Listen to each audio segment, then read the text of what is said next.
The V&M Fashion.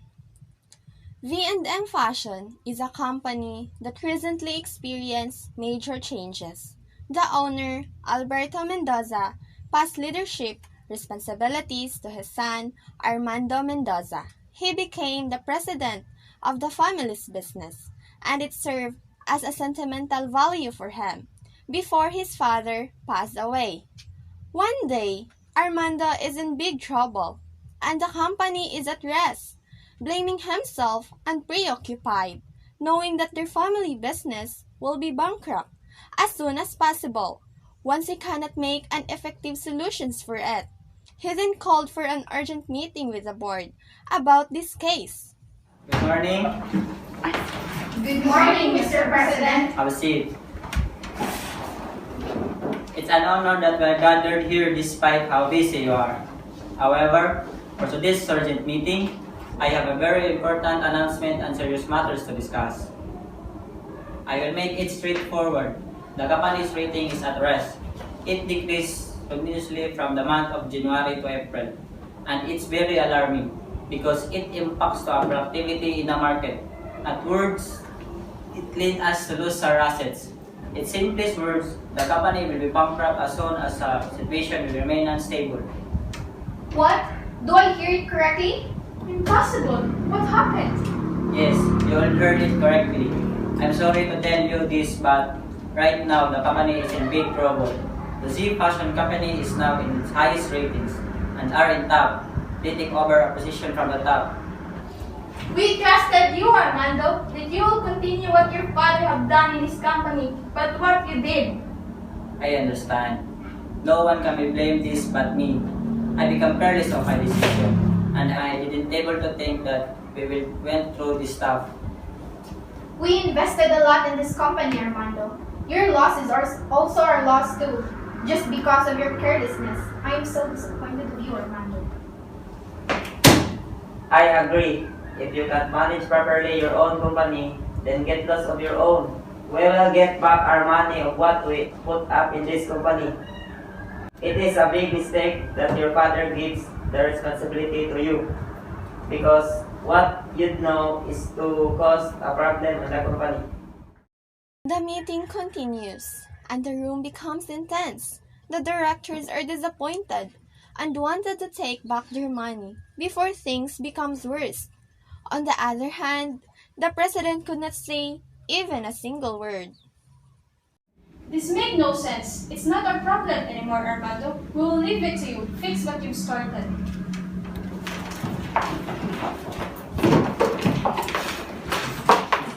The president was shocked. He leaned on his table and preoccupied. He then left the conference room with a long face and went directly in his office. When the employees saw his expression, they act as a busybody, making themselves busy of some paperworks with a question in their mind: what happened in the meeting with the board? Oh, what technology? Have you seen the face of our boss? We're so frustrated. I wonder what happened at the board. He looks so scary. It seems like he will eat us. The secretary went directly to the president's office, and she found out that the president drowned himself in alcohol. She noticed that the president is acting strange because it never drink alcohol in the office unless there's a problem, and that she will going to find out.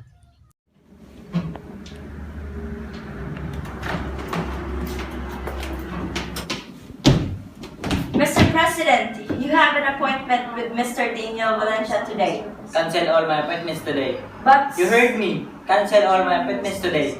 Yes, sir. Call Marcela to come here in my office. I need an update about the design. I need it ASAP. Yes, sir. I'll go ahead. Mana ko yun? Sige, Los.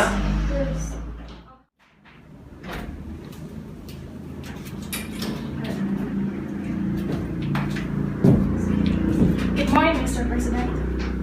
You came on time. There's a design assigned to you. Here it is, Mr. President. I trusted you, Marcela. I chose you because I know you won't disappoint me. I work hard for that design, sir. I'm pretty sure that once it will be out in the market, many will be interested of it. It is good to be heard that, Marcella. I don't want any disappointment from you. You believe now. Thank you, sir. I'll go ahead.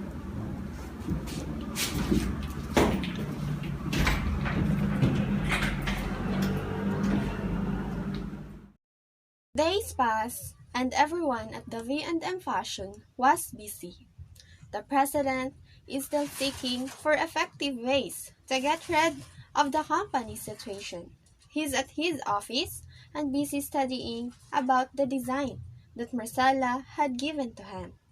He has a strong feeling that he'd already seen it before from a famous international fashion designer, but he's not sure yet. To find out if his feeling is true, he immediately opened his laptop and tapping the keyboards, browsing the internet, and searching for something. And voila! After browsing through different websites, he found what he's looking for. And he's not wrong. It's the same. Exactly the same. He immediately called Marcella to come in his office. Marcella, have a seat.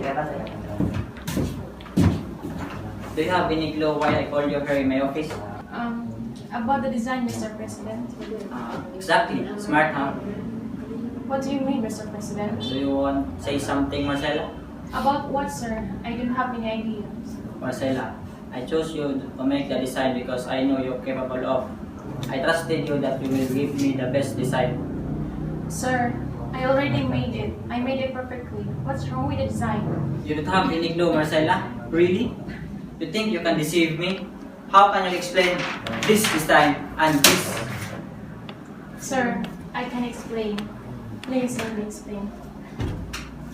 I gave you the time earlier to say something, Marcella, but you didn't. Do you think I'm that stupid? You're so disappointing. After how many years serving the venom fashion, you dare to deceive me. You think I'm easy to deceive? Answer me, Marcella. I'm sorry, sir. I thought you would find out. It's my fault. I overwhelmed myself. I didn't able to notice that I already copied the design. I'm sorry, Mr. President. Sorry? You know how important that design is. What would be the design you'll be going to present in the marketing department? I'm sorry, sir. I didn't really know. I'm really disappointed with you, Marcella. Now, I don't know what to do. I trusted you, and I didn't expect that you will betray me. You even betrayed the vein fashion. Because of my trust to you, I assign you the most important project, but you don't have any conscience. But, sir, please. No, I don't need your explanation. Just leave. Okay, sir.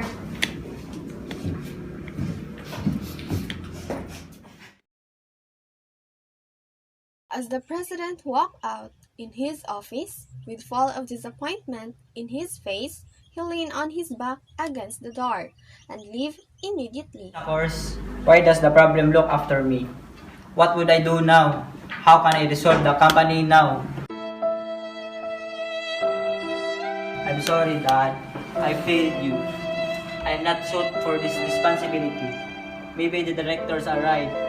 I'm only bring problems in the company.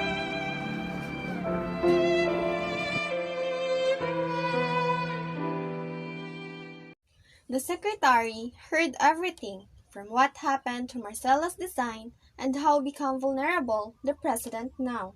She's eager to know what the real state of the company, and she must be find it out sooner. It's just like nothing happened when Marcella went back to her table. Her co-employees notice of Marcella's face, and they have this question in mind. What happened to her?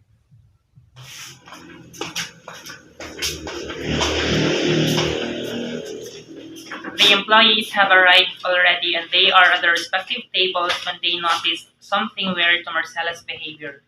And as usual, they are at their usual spot gossiping to Marcella. What happened to Marcella's face? It seems like she's carrying the heaven and the earth on her back. Oh my god, I saw her way out from the president's office earlier. I wonder what. Shh, she might have heard us. Let's go back to work. It's already 10 o'clock in the evening, but the president is still in his office. He needs an immediate solution right now. He's walking back and forth, thinking for solutions, when he suddenly hears a knock. Mr. President, it's nice to see you. What are you doing here? It's not your working hours anymore. I'm the President's secretary, and it's my obligation to ensure that you're doing well. It's none of your business. Just leave. Oh, I forgot, Mr. President. You're acting strange. What do you mean? I just wonder if everything is alright. I told you, it's none of your business. And just leave. Unless you will tell me what is the real state of the company. I've known you for too long, Mr. President. Or should I say, Armando? I've been your secretary for how many years? It's easy for me to determine if you have a problem. Well, I don't want to add any burden to my employees. But since you accompanied me today, I will tell you what the real situation of PM fashion is. The president was started telling to his secretary of what is the real situation of the V&M fashion. As the president continues telling it, he even opened up about what happened to Marcella's design. Marcella's design is another problem because it lies there the big chances of uplifting the company from bankruptcy. But since the design is copied, the company doesn't have any design to be marketed. Oh my God! But what would be our next step, Mr. President? This company is your family business, and it has a sentimental value to you. We must find an effective way as soon as possible in order to uplift the company. We must fight, Mr. President. Don't lose hope. But we don't have any design anymore to submit in the marketing department. We don't have any chance. No, sir. I believe there's still a way. But we don't have time anymore. The design is needed next week. And once we cannot give the design, this is the end. The secretary wanted to help the president. The V&M fashion is her second family, and she wouldn't let it fail. She must find a way for the design as soon as possible. Marcella is one of the best employees when creating of designs. But I wonder why Marcella copied the work of a famous international fashion designer. This time, I must figure it out why Marcella did that. Today is fine day. Birds are chirping and the environment is peaceful. But behind that, the problem of the V&M fashion is still unsolved. The president came early in his office. He's the one arrived first in the company. My secretary is right. We must fight. I don't want this company will turn into nothing. It is my family legacy, and there's still a way to solve this. Venom fashion will rise, and we will tap again. We will fight. The president went to the designer's department. He should talk Marcella again regarding the design. And now, he will take it calmly and slowly. When he arrived at the designer's department, he saw Marcella on her table, leaning her head. I thought you would come back anymore. Mr. President, I am amazed of your confidence. I'm sorry, Mr. President. I need an explanation, Marcella. Would you tell me why you did that? I'm sorry, Mr. President. I promise I will leave this company. I won't show my face here again. The explanation is all I need, Marcella. Even if I did, you won't believe me. No one will understand me. Tell it to me, Marcella. Because I wanted to be the best. I want to show the world that I am the best. Even when I was a child, I always felt that I am different. The society sees me as a failure, that nothing I'm capable of. Even my own family neglected me. I feel that I don't belong, that no one is at my side. When I try to make something, my family doesn't care. I ended being compared to my sister because she is smart, talented, and everything was on her already. Mom and Dad never treated me as their daughter, no matter what I did. they can't appreciate it. That's why I want to be the best. I want to show to them that I can make them proud too. And if I step out of my limitations, I will. Because I want to feel important, to feel the love of my own family that I never felt. By that, I promise to myself I will become a famous fashion designer someday. That when I get a job, I will work hard for it to achieve my dreams. But I failed to make the design. My parents are right. I'm just nothing. I'm too far from my sister that I could be a famous fashion designer someday. That I deserve to be neglected. I have nothing to say except for sorry. I understand you, Marcella. I didn't know that you went through that kind of situation. I apologize. I overreact lately.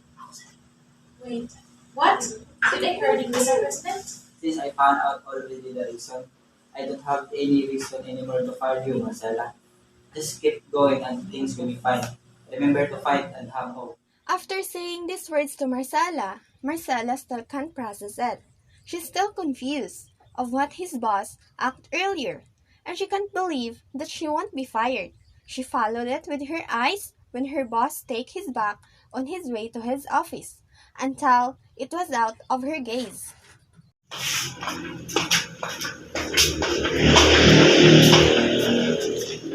The employees have arrived already and they are at their respective tables when they notice something weird to Marcella's behavior. And as usual, they are at their usual spot gossiping to Marcella. What happened to Marcella's face? It seems like she's carrying the heaven and the earth on her back. Oh my god, I saw her way out from the president's office earlier. I wonder what. Shh, she might have heard us. Let's go back to work.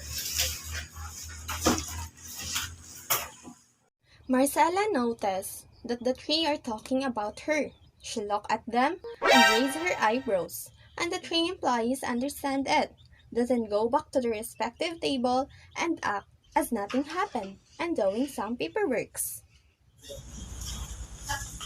Secretary arrived at the designer department and went straight to Marcella's table. Marcella, it's nice to see you. What can I do for you? We need to talk. I have an important matter to discuss with you. I don't know what you're talking about. I don't have time to listen to your nonsense thoughts. This is not a nonsense. It's a big deal and we must talk.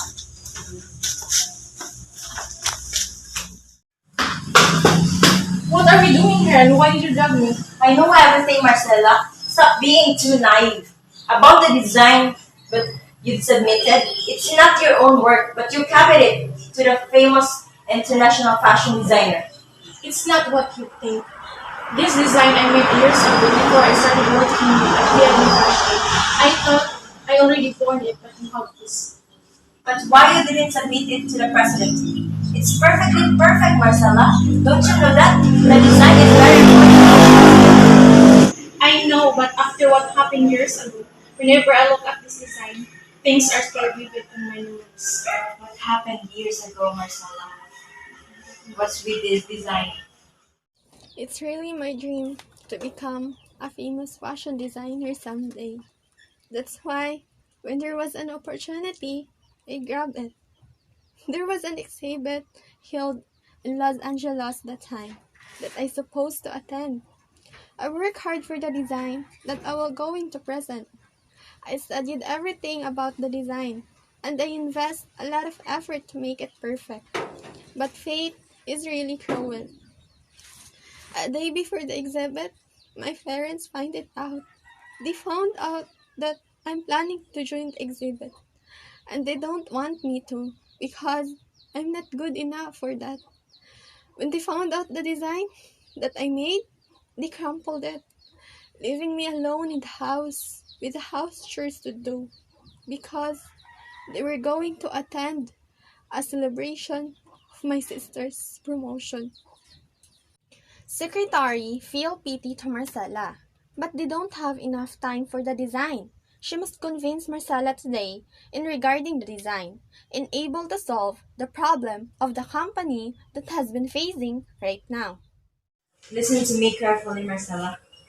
you can still prove to everybody that you are the best. This design is the key. Finish this and submit it to the president. I know that you have a lot of passion, but we don't have enough time for that. You must cooperate with me in order to save the V&M fashion. Marcella surprised of what she heard. The secretary told to Marcella about the situation of the company, and in order to save it, Marcella should take the rest. If we miss this opportunity, then it's really the end of V&M fashion. If you truly value the company, you will let this fail. Marcella realized that the company is very important for everyone, especially to the president, and she can't let this happen. Because of the V&M fashion, she found a home, she found a family, and she must do something to make things right. We can make things right, Marcella. Fighting. Marcella started working hard the design, but this time, her perception was changed. She don't want to become a famous fashion designer anymore, but to help the V&M fashion. She always do overtime just to finish the design. Days pass, and Marcella still exerting a lot of effort in order to finish and make the design perfectly. On that night, where the president stayed late at the company, is because he wanted to find out the real reason of the design of being copied by Marcella. He can't believe that Marcella can do it. He searched everything on Marcella's table that maybe he could find something, and he succeeded. The president is the one who found the design, and he was just using his secretary in order to convince Marcella. Without the knowledge of Marcella about the plan of convincing her, the president prepared already of what might happen to the V&M fashion if they won't succeed convincing Marcella. We succeed convincing her. It's not a success yet, Lee. We must still wait for the outcome. I believe to Mr. Marcella, Mr. President, we must fight. I hope so, but it's not the end. We must fight, Mr. President. V&M fashion is not a losers. We have a great president, and your fight is our fight as well. We always here to support you, Mr. President. The president was surprised of what he seen. His employees are in his office and shouting, "We are family." Everyone is united, and the president feels relieved because he's not alone with this battle. This is V&M Fashion's battle. A day before the design was finished and submitted to the marketing department, the president's expression is unexplainable, but the outcome surprised him. Congratulations, Mr. Alando. You did a great job. Congratulations. V&M Fashion succeeded. Marcella succeeded of her design. Because of her, the V&M Fashion rise. Everyone is happy and they celebrate their success. It's worth celebrating because they almost failed, but the V&M Fashion is determined and they choose to fight. Before this day ends, I just want to thank Marcella for not giving up. Marcella, you're the best fashion designer. And starting today, I proudly announce to everyone that the new head manager of designer department is Miss Marcella Salas. Congratulations, Marcella.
I know Ano this- sa kusog ko? Ah, Ikan ana. Learn mo na. Siyempre mo ka drop di on. Sige. Sa sunod ako sa ko na na. Di ba? You came on time. Ako. Ano, dili, uy. Good morning, Mr. President. Call Marcela to kaya minimum. But sir, Ha?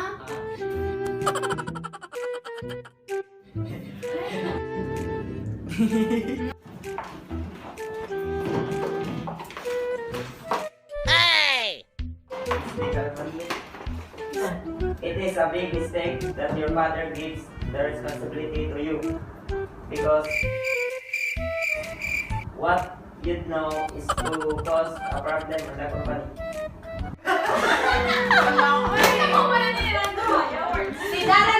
If you can manage, If you can manage your own company, then Thank Marcela for not giving up. Marcela,